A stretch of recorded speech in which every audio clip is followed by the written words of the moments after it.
Hello, friends. Good morning, everybody.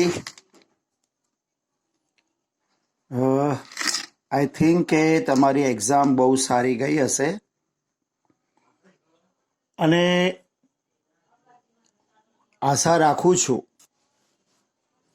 કે active પેસિવના વાક્યો તમને ફાવી ગયા હશે.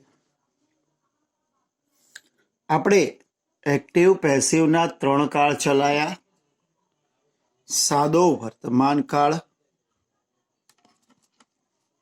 સાદો ભૂતકાળ અને સાદો ભવિષ્યકાળ. હવે આજે આપણે આ ત્રણેય કાળમાં સાથે 5 વાક્ય હું તમને ચલાવું છું, પણ આની એક ખાસિયત કે વિશેષતા એ છે કે આ વાક્યોમાં 2 કર્મ છે, એટલે કે 2 કર્મવાળા વાક્યો.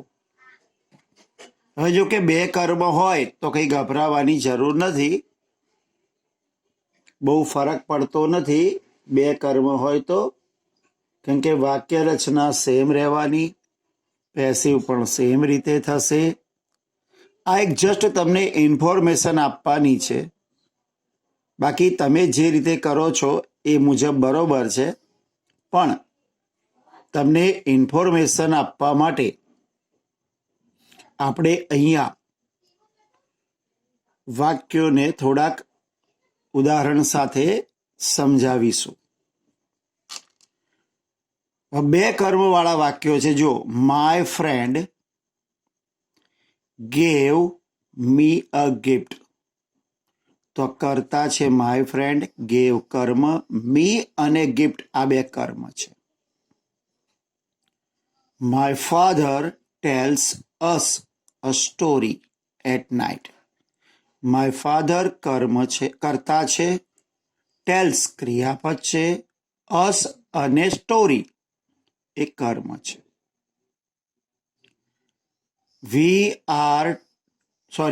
આઈ રાઇટ હિમ અ લેટર. આઈ કર્તા છે, રાઇટ ક્રિયાપદ છે, હિમ અને લેટર 2 કર્મ છે. Next, Savita sent her a letter. Savita ક્રિયા કર્તા છે, સેન્ટ ક્રિયાપદ છે, હર અને લેટર કર્મ છે. વી shall give him a new book. તો વી એ કર્તા છે, શેલ ગીવ ક્રિયાપદ છે, હિમ એ કર્મ છે અને અ ન્યૂ બુક એ પણ કર્મ છે. હવે મિત્રો, અહીંયા ધ્યાનથી જુઓ, દરેકમાં કર્મ 2 છે. પહેલું જે કર્મ છે એ વ્યક્તિ છે અને બીજું છે એ વ્યક્તિ સિવાય છે. હવે આપણે કર્તાના સ્થાને કયું કર્મ લાવવાનું? તો મિત્રો, કર્તાના સ્થાને તમે બંને કર્મ લાવીને વાક્ય બનાવી શકો છો. હવે હું તમને એક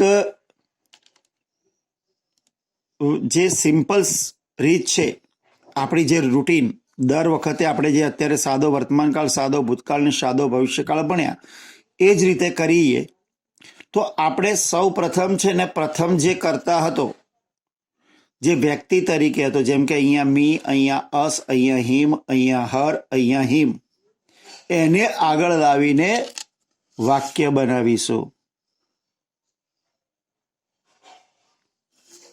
તો જો અહીંયા આપણે આ એમને રાખીએ, જો my friend gave me, my friend gave મી, તો મી અહીંયા માય ફ્રેન્ડની જગ્યાએ આવે એટલે આઈ. ગેવ ભૂતકાળ છે એટલે વોઝ વત્તા ભૂતકૃદંત વોઝ ગીવન, આ ગિફ્ટ એમના એમ, અને માય ફ્રેન્ડ પાછળ જાય બાય માય ફ્રેન્ડ.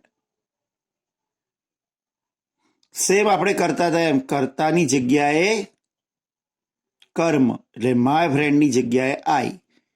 ગેવ ભૂતકાળ છે તો વોઝ ગીવન અ ગિફ્ટ એમના એમ અને બાય માય ફ્રેન્ડ. જો next my father tells us a story તો અસ એ માય ફાધરની જગ્યાએ જશે એટલે કે વી. અસનું કર્તારૂપ થાય વી. ટેલ્સ વર્તમાન કાળ છે એટલે વી જોડે આર વત્તા ભૂતકૃત આર ટોલ્ડ અ સ્ટોરી એમના એમ by my father at night વધારાનો શબ્દ એ છેલ્લે જશે. આઈ રાઇટ હિમ અ લેટર તો હિમ છે એ આઈની જગ્યાએ આવશે એટલે શું આવશે? હી. વર્તમાન કાળ છે એટલે ઇઝ રિટન અ લેટર એમના એમ બાય આઈ નું થઈ જાય me. Next Savita sent her a letter. Her આગળ આવશે એટલે સી. સેન્ટ ભૂતકાળ છે તો શું કરવાનું? વોઝ વત્તા ભૂતકૃત તો was sent a letter by Savita. We shall give him a new book. Him છે આગળ આવશે એટલે હી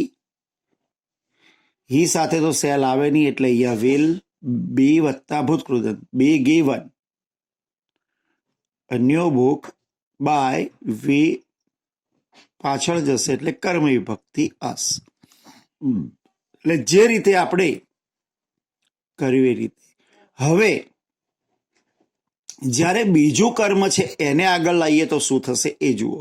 જેમ કે અહીંયા ગિફ્ટ, અહીંયા અ સ્ટોરી, અહીંયા a letter a new book. એને આગળ લાવીશું તો કેવી રીતે કરવું એ જોઈએ.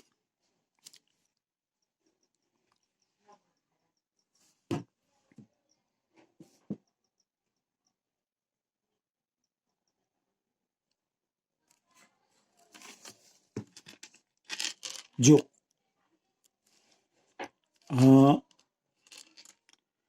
અ ગિફ્ટ, જો ક્રિયાપદમાં કોઈ ફેરફાર નહીં થાય, ધ્યાનથી જોજો.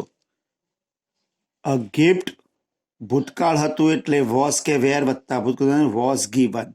પણ અહીંયા જે આપણે ધ્યાનથી જુઓ, અહીંયા કેવું હતું? જો અ ગિફ્ટ વોઝ ગીવન તો આ વોઝ ગીવન જ છે. પણ અહીંયા આપણે મીના સ્થાને ટુ લગાવ્યું છે. To me by my friend. દર વખતે જ્યારે પણ વ્યક્તિ તરીકે આવું આવે ત્યારે ફરજિયાત તમારે ટુ મૂકી દેવાનું. જો બીજું વાક્ય અ સ્ટોરી ઇઝ ટોલ્ડ ટુ અસ તો જો અહીંયા છે ને, જો વી આર ટોલ્ડ તો વી ની જગ્યાએ સ્ટોરી આવ્યું એટલે ઇઝ આવી જશે. તો he a story is told to us by my father. I write him a letter તો અ લેટર આગળ આવે છે તો જો અ લેટર ઇઝ રિટન હતું તો ઇઝ રિટન ટુ હિમ. અહીંયા હિમનું શું થઈ ગયું? To him by me. અહીંયા પણ એવું છે. જો a letter was sent to her. બરાબર, અહીંયા શું આવશે? હર છે તો ટુ હર બાય સવિતા. અહીંયા એ ન્યૂ બુક લીધું તો જો અ new book will be given એમના એમ. અહીંયા શું છે તો કે હિમ છે તો ટુ હિમ બાય અસ. એટલે જ્યારે આપણે જે બીજું કર્મ હતું એને આગળ લાવ્યું તો કર્મ તરીકે જ્યાં વ્યક્તિ હતું એનું સર્વનામ હતું તો આપણે ટુ મૂક્યું. To him, to her, to me, to him, એવી રીતે. બસ ખાલી આટલું ધ્યાન રાખવાનું. પણ જનરલી આપણે આ જ વાક્ય કરવાનું એટલે કોઈ ફેરફાર કરવાનો આવે નહીં. પણ આ તમને ઉદાહરણ તરીકે સમજાવ્યું છે અને એની પાછી પ્રેક્ટિસ કરવાની છે. એટલે તમને 5 વાક્ય આપ્યા છે. જો આઈ સેન્ટ હિમ અ મેસેજ તો તમે આ રીતે કરશો ને તો જો હિમનું થઈ જાય હી, તો was sent. He was sent a message by me. We shall give her a invitation. તો હરનું શું થઈ જાય? She. She will be given an invitation by me. એવી રીતે. તો મિત્રો, આવી રીતે તમારે આ વાક્ય કરવાના છે. માય ફ્રેન્ડ સોડ મી ઇઝ વોચ. તો અહીંયા આઈ વોઝ સોડ his watch by my friend. The teacher teaches us English. So we are taught English by the teacher. I pay him a bill. So he is paid a bill by me. પણ જો અહીંયાથી તમે a message આગળ લાવો તો to him, invitation લાવો તો to her, his watch લાવો તો to me, એવી રીતે ઇંગ્લિશ લાવો તો ટુ અસ અને અ બિલ લાવો તો ટુ હિમ મૂકવાનું. આટલું ધ્યાન રાખવાનું છે. તો મિત્રો, આ હતું તમારું એક્ટિવ વાક્યનું પેસિવ કરવાનું. હવે તમારે શીખવાનું છે એક્ટિવમાં રૂપાંતર કેવી રીતે કરવું. અત્યાર સુધીમાં તમે શીખ્યા કે પેસિવમાં રૂપાંતર કેવી રીતે કરવું. હવે આપણે એ શીખવાનું છે કે ભાઈ એક્ટિવ વોઇસમાં રૂપાંતર કેવી રીતે કરવું. કેમ કે એનું કારણ છે કે એક્ટિવનું તો પેસિવ હવે આવડી ગયું છે, પણ માનો કે પેસિવ પૂછાય અને એનું એક્ટિવ કરવાનું, કારણ કે આ તો ચેન્જ ધ ટેક્સ આવવાનું. એટલે તમને એવી ખબર નહીં, એવું નહીં કે ચેન્જ ધ વોઇસ ને એક્ટિવનું પેસિવ કરો કે પેસિવનું એક્ટિવ કરો, એ તો કંઈ પણ પૂછી શકે. તો આપણે હવે શીખવાનું છે પેસિવ વોઇસમાંથી પાછું એક્ટિવ વોઇસ કેવી રીતે કરવું. એટલે આ ઉલટી જ પ્રક્રિયા છે આખી. ફેર કશો જ નથી. જે પ્રક્રિયા તમે એક્ટિવમાંથી પેસિવ કરો છો એને ઉલટાવી દો તો પેસિવમાંથી એક્ટિવ થઈ જાય. પણ એમાં ધ્યાન રાખવું પડે, કારણ કે પેસિવ જે વાક્યો છે એનું જ્યારે એક્ટિવમાં રૂપાંતર કરો ત્યારે ક્યારેક અમુક વસ્તુ એવી હોય છે જે છૂટી જતી હોય છે, જે એક્ટિવમાંથી પેસિવ કરવામાં નથી શીખવામાં આવતી. હવે જ્યારે પેસિવનું એક્ટિવ કરવું હોય તો પહેલી શરત શું? તો કે સિમ્પલ વસ્તુ છે કે જ્યારે પેસિવ વોઇસના વાક્ય આપ્યા હોય ને તેનું એક્ટિવ વોઇસમાં રૂપાંતર કરવું હોય તો પેસિવ વોઇસના વાક્ય ઓળખવાના કઈ રીતે? કે તમને લખીને તો નહીં જ આપે કે આ પેસિવ છે ને તમારે એક્ટિવ કરવાનું છે.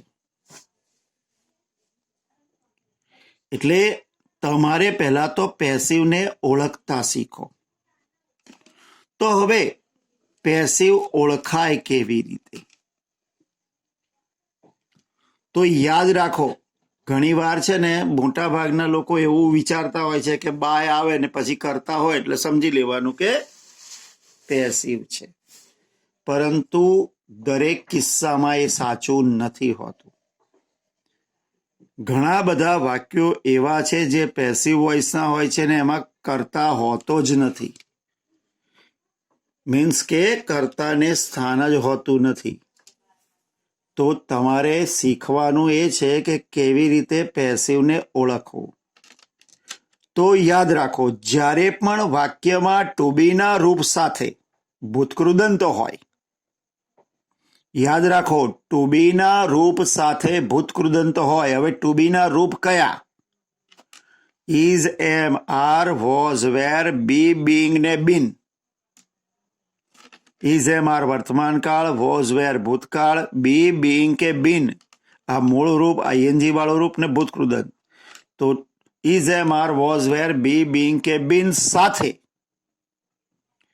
જો ભૂતકૃદંત હોય તો સમજી લેવાનું કે એ વાક્ય પેસિવ વોઇસનું જ છે. આ ફિક્સ છે. એની કાળ, તમારા જે 9 કાળનું પેસિવ થઈ શકે છે એ તમામ માટે આ રૂલ્સ લાગુ પડે કે ઇઝ, એમ, આર, વોઝ, વેર એની સાથે ભૂતકૃદંત હોય, કાં તો બી, બીંગ કે બીન સાથે ભૂતકૃદંત હોય, તો સમજી લેવાનું કે એ પેસિવ છે. અને પેસિવ આપ્યું હોય ને પછી એને એક્ટિવમાં ફેરવ્યું હોય એટલે ખબર પડી જાય કે ભાઈ હવે આનું પેસિવનું એક્ટિવ કરવાનું છે. બીજું, હવે આ તો પરમેનન્ટ એક જ રૂલ્સ પરથી તમે ઓળખી શકો. આ રૂલ્સ પછી બીજા રૂલ્સ શીખવાની જરૂર જ નથી કે ભાઈ પેસિવ ઓળખવા માટેના બીજા કોઈ રૂલ્સને શીખવાની જરૂર નથી. આ શીખો એટલે ફાઇનલ થઈ ગયું. પણ આમ છતાંય ચેક કરવું હોય તો જોઈ લેવાનું કે ભાઈ પેસિવ વોઇસના જે વાક્ય હોય એમાં કર્મનું સ્થાન હંમેશા ક્રિયાપદની પૂર્વે એટલે કે પહેલા હોય. જ્યાં પણ ક્રિયાપદ હોય એના પહેલા કર્મ આપ્યું હોય. એક્ટિવમાં કર્મ પછી હોય, અહીંયા પહેલા હોય. આ ફાઇનલ છે. બીજું કે પેસિવ વોઇસના વાક્યમાં કર્તાનું સ્થાન ક્રિયાપદ પછી હોય, એ બી બાય સાથે જો કર્તા આપ્યો હોય તો, અને એ બી કાં તો નામ સ્વરૂપે હોય કાં તો કર્મ વિભક્તિ સ્વરૂપે હોય બાય પછી, અને એ બી ક્રિયાપદ પછી. અને ઘણી વાર તો વાક્યો એવા હોય છે કે એમાં કર્મ કર્તા હોય પણ નહીં. જરૂરી નથી કે બધામાં કર્તા હોય, અને કર્તા ના હોય એટલે પેસિવ હોઈ શકે છે. તો હવે આપણે કેટલાક એક્ઝામ્પલ જોઈ લઈએ એટલે તમને ખ્યાલ આવી જાય. ધ્યાનથી જોજો. He is cheated by the shopkeeper. જો ઇઝ અને ચીટેડ, ટુ બી નું રૂપ ભૂતકૃદંત. અને પાછો અહીંયા છે જો બાય કરીને કોણે છેતર્યો તો શોપકીપરે, એટલે કરતા આગળ છે અને જેને છેતરાયો છે એ સોરી કરતા પાછળ છે બાય સાથે, અને છેતરાયો છે આગળ છે એટલે કર્મ આગળ છે કરતા પાછળ છે. પણ આ મેઇન વસ્તુ is cheated. Library will be visited by us, be વત્તા ભૂતકૃદંત, બી વિઝિટેડ એટલે પેસિવ થઈ ગયું. હજી આગળ ઓળખ જોઈતી હોય તો કોની મુલાકાત લીધી? લાઇબ્રેરીની. કર્મ આગળ કોણે લીધી? અમે પાછળ. A letter was not written by me, was written, to be નું રૂપ ભૂતકૃદંત, પેસિવ. શું લખ્યું? કર્મ આગળ, કોણે લખ્યું? મેં પાછળ. A picture was drawn by her, was વત્તા ભૂતકૃદંત, ટુ બી નું રૂપ ભૂતકૃદંત, પેસિવ છે. વધારે પરફેક્ટ જોવું છે. શું દોર્યું? ચિત્ર. કર્મ આગળ, કોણે દોર્યું? તેણીએ પાછળ, કરતા પાછળ, કર્મ આગળ. હવે અહીંયા જુઓ. Diwali is celebrated in India. હવે અહીંયા ઇઝ અને ભૂતકૃદંત એટલે પેસિવ છે. હવે ધ્યાનથી જુઓ મિત્રો, પેસિવ છે બરોબર છે, પણ કરતા નથી. જો બાય કોણ ઉજવે છે? કર્મ શું ઉજવી આગળ છે? દિવાળી. પણ કોણે ઉજવી? કરતા નથી, કરતા ગેરહાજર. રીઝન એ છે ગેરહાજરનું કે અમુક ક્રિયા એવી હોય છે કે જેના કર્તાની તમે મેન્શન ના કરો વાક્યમાં, છતાં પણ તમે ઇમેજિન કરી શકો. જેમ કે તમે એમ કહો કે Diwali celebrated in India, Diwali ભારતમાં ઉજવાય છે. તો કોણ ઉજવે છે? લોકો. નોર્મલ સમજવાળી વાત છે. એક વાક્ય આપું. Rice is eaten in south India very much. તો કે ભાઈ ભાત સાઉથ ઇન્ડિયાની અંદર વધારે ખવાય છે. કોણ ખાય? તો કે લોકો. Gujarati is spoken in Gujarat. Gujarati ગુજરાતમાં બોલાય છે. કોણ બોલે છે? લોકો. ખબર પડી જાય. Fruits will not be bought by them. અહીંયા બી વત્તા ભૂતકૃદંત પેસિવ. ખરીદ્યું. કોણે શું ખરીદ્યું? ફ્રૂટ્સ. કર્મ આગળ છે. કોણે ખરીદ્યું? તેઓએ પાછળ છે. છેલ્લું ઉદાહરણ. અ thief was caught. ચોર પકડાયો. બરાબર. વોઝ વત્તા ભૂતકૃદંત પેસિવ છે. હવે શું પકડ્યું? તો કે ચોર પકડ્યો. કેચ એટલે પકડવું. શું પકડ્યું? તો કે ચોર. કર્મ આગળ છે, પાછળ કરતા નથી, પણ આપણે સમજી શકીએ કે ભાઈ ચોર કોણે પકડ્યો હોય? તો કે પોલીસે. ધેટ મીન્સ આપણી પાસે પકડનાર હાજર છે અને એટલે જ આપણે સમજી લઈએ કે આ પેસિવ છે અને કરતા સમજી શકાય એવું છે.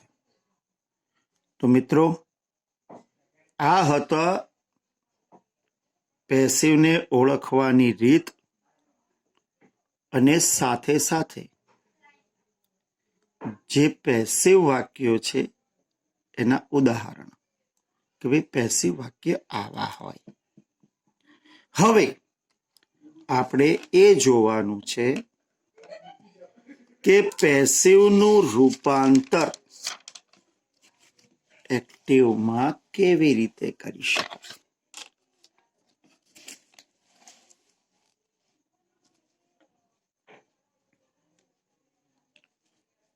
એટલે કે પેસિવ વાક્યનું એક્ટિવ વાક્યમાં રૂપાંતર. તો એના રૂલ્સ છે. જેમ ઓલાના 3 રૂલ્સ છે, આના પણ 3 રૂલ્સ. પહેલો રૂલ્સ, વાક્યમાં ક્રિયાપદ પહેલા કર્મ હોય તો એને સ્થાને વાક્યમાંથી કર્તા શોધીને મૂકો. જો ઓલો રૂલ શું તો કે કર્તાને સ્થાને કર્મ મૂકો. હવે આ રૂલ્સ ઉલટાઈ ગયો કે વાક્યમાં જે આગળ કર્મ છે એની સ્થાને કર્તા શોધીને મૂકી દો વાક્યમાંથી. હવે જો વાક્યમાં મેં હમણાં કહ્યું એમ કર્તા હોય પણ ખરો અને ના પણ હોય. જો બાય પછી કર્તા આપ્યો હોય તો એ નામ કે કર્મ વિભક્તિ રૂપે હોય. તો એને આગળ કર્મ વિભક્તિ હોય, નામ તો આગળ લાવી દો તો નામ જ રહેશે, પણ કર્મ વિભક્તિ હોય, જેમ કે મી હોય તો આગળ આવે તો આઈ, હિમ હોય તો સી, હર હોય તો સી, સોરી હિમ હોય તો હીસ, હર હોય તો સી, અસ હોય તો વી, એવી ધેમ હોય તો ધે થઈ જાય. તો એ કર્મના સ્થાને કર્તા મૂકવાનો. અને જો કર્તા ના હોય તો મિત્રો જ્યારે કર્તા ના હોય તો અંદર જે ક્રિયા થતી હોય એ ક્રિયાને સમજીને કર્તા જાતે મૂકવાનું. અને કર્તા વી હોઈ શકે, પીપલ હોઈ શકે, પોલીસ હોઈ શકે, થીફ હોઈ શકે. એ તમારી સમજ ઉપર હોય છે. એટલે એ તમારે તમારી સમજ મુજબ એ જે કરતા હોય એ જાતે મૂકવાનો છે. અને બીજું કે ક્રિયાપદમાં જે ફેરફાર થશે એનો રૂલ્સ નંબર 2. તો કે રૂલ્સ નંબર 2 શું? તો કે જો ક્રિયાપદમાં આ મુજબ ફેરફાર કરવાનો. જો ઇઝ એમ આર ભૂતકૃદંત હોય તો એ કાઢી નાખવાનું આખું. એના સ્થાને કાં તો મૂળ રૂપ કાં તો એસ કે ઈએસ વાળું રૂપ મૂકવાનું. સાદો વર્તમાન કાળ યાદ કરો. હી, સી, ઇટ કે નામ હોય તો એસ કે ઈએસ, નહીં તો મૂળ રૂપ. અને નકાર કે પ્રશ્નાર્થ હોય તો ઇઝ એમ આર હોય એની જગ્યાએ ડુ કે ડસ, અને ભૂતકૃદંત હોય ત્યાં મૂળ રૂપ. નકાર અને પ્રશ્નાર્થમાં સેમ એવી રીતે જો વોસ કે વેર અને ભૂતકૃદંત હોય તો ક્રિયાપદનું ભૂતકાળનું રૂપ મૂકવાનું, અને નકાર હોય તો વોઝ વેરના સ્થાને ડેડ અને ભૂતકૃદના સ્થાને મૂળ રૂપ. પ્રશ્નાર્થમાં પણ સેમ રહેશે એ જ પ્રમાણે કે વોઝ વેરના સ્થાને ડીડ અને ભૂતકૃદના સ્થાને મૂળ રૂપ. પછી આવશે સેલ, વિલ કે મોડલ ઓક્ઝિલરી અને બી અને ભૂતકૃદન. તો મિત્રો સેલ, વિલ કે મોડલ ઓક્ઝિલરીને તમારે કશું જ નહીં કરવાનું, કેમ કે હેલ્પિંગ વર્બનું કશું થતું નથી. ખાલી બી અને ભૂતકૃદન દૂર કરવાનો અને ત્યાં મૂળ રૂપ મૂકી દેવાનું. બી અને ભૂતકૃદન દૂર કરી અને મૂળ રૂપ. હેલ્પિંગ વર્બ સેલ, વિલ કે મોડલ ઓક્ઝિલરી હશે એની જગ્યા પણ નહીં બદલાય અને એ પણ નહીં બદલાય. અને ત્રીજો રૂલ્સ, કર્મને ક્રિયાપદ પછી લઈ જાઓ. એટલે કે આગળ જે કર્મ હતું એ અહીંયા જે તમે ક્રિયાપદ મૂકો મૂળ રૂપ કેસ કીએસ એના પછી તમારે કર્મ મૂકી દેવાનું. એટલે બાકીનું બધું એમના એમ. તો આ 3 રૂલ્સ છે, તમારે તૈયાર કરવાના છે ધ્યાનથી. નેક્સ્ટ ટાઈમ તમને એક્ઝામ્પલ સાથે જ પેસિવનું એક્ટિવ કેવી રીતે થાય એ સમજાવીશ. આપણે રૂલ્સ પણ ફરી એકવાર એ વખતે ફોલો કરીશું, રૂલ્સ પણ સમજાઈશું અને વાક્યો પણ ચલાવીશું અને હોમવર્ક પણ આપીશું. તો મિત્રો હવે ત્યાં સુધી હું આપની રજા લઉં. Thank you very much. આવજો.